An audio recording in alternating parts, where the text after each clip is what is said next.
নমস্কার বন্ধুরা, আমি অভিজিৎ সরকার। আর্চারি টপার ব্লগে সবাইকে ওয়েলকাম। তো এখন তোমাদেরকে দেখাবো অফিসের ভেতরের কিছুটা অংশ ও অফিসের বাইরের কিছুটা অংশ। এটা হলো অফিসের বাইরের অংশ। এটা আমাদের গার্ডেন বা পার্কে আজকে একটা গোলাপ ফুল ফুটেছে।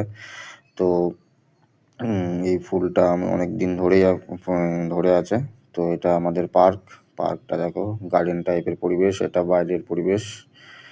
এটা আমাদের এন্ট্রান্স, মানে আর এই যে চারিদিকে গাছ লাগানো আছে।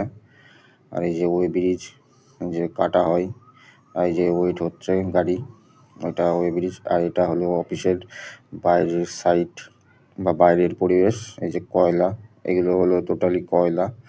আমার পেছনে যা দেখছো সবই কয়লা। এই যে ওই গাড়িতে করে আসে, লোড হয় কয়লা। আর কয়লাটা তোমাদেরকে ভালো করে দেখাই। এটা হলো চারকোল, যেটা আর চারকোলের পাশে ওইগুলো আছে কয়লা। চারকোলটা ভালো করে দেখে নাও চারকোল কেমন হয়। এবার দেখাচ্ছি কয়লা। এটা হলো কয়লা। এই যে এই গাড়িতে করে সব প্রতিটা ট্রাকে করে আসে আর আনলোড করে চলে যায়। এবার আমি আসলাম ল্যাবের মধ্যে, যে এখানে কয়লার এ গ্রেড, বি গ্রেড ও সি গ্রেড টেস্ট করা হয় এই মেশিনের দ্বারা। কোনটা এ গ্রেডের কয়লা, কোনটা বি গ্রেডের কয়লা ও কোনটা সি গ্রেডের কয়লা, এগুলো টেস্ট করা হয়। তো আরও কিছু দেখাচ্ছি তোমাদের অফিস ল্যাবে। তো এই যে এখানে দেখতে পাচ্ছ ওয়েট মেশিন আছে। এই যে এটা হলো ওয়েট মেশিন।